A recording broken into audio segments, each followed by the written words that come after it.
প্রায় লাগাতার একসাথে জেলখানার পর জেল থেকে তিনি যখন মুক্ত হলেন, এভাবে আজকের মতো একটি বড় সেমিনারের আয়োজন করা হলো দারুল উলুম দেওবন্দে।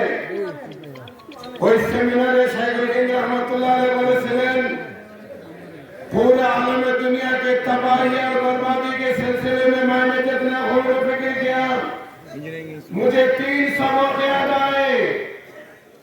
ये विश्व मानवतार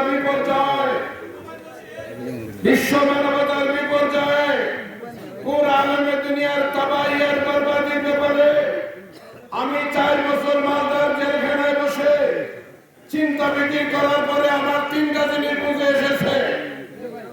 1 नंबर कुरान को छोड़ना, 2 नंबर बाहमी इख्तिलाफात, 3 नंबर आवाम से ताल्लुकात को छोड़ना। শাইখুল হিন্দ বলেছিলেন 1 নম্বর, আমরা কোরআনকে যেভাবে ধারণ করার দরকার ছিল, যেভাবে কোরআনকে আমাদের আগে বেড়ে নিয়ে চলার দরকার ছিল, আমরা কোরআনকে ছেড়ে দিয়েছি। 2 নম্বরে বাহমি ইখতিলাফাত, নিজেদের ভিতরে অনৈক্য।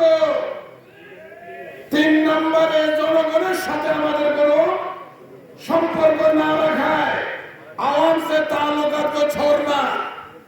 আমার উলামায়ে কেরাম, ইমাম খতিব সাহেবান, আপনাদের দৃষ্টি আকর্ষণ করে বলতে চাই, আসুন আমরা কোরআনকে আঁকড়ে ধরি।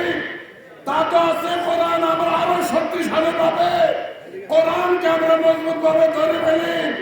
নিজেদের যাবতীয় ঐক্য আজ থেকে খতম করে আমরা জাতীয় ঐক্য গড়ে ফেলি।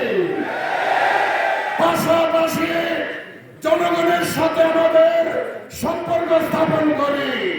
মুসল্লিরা আমাদের ভক্ত, মুসল্লিরা আমাদের পাশে আসে।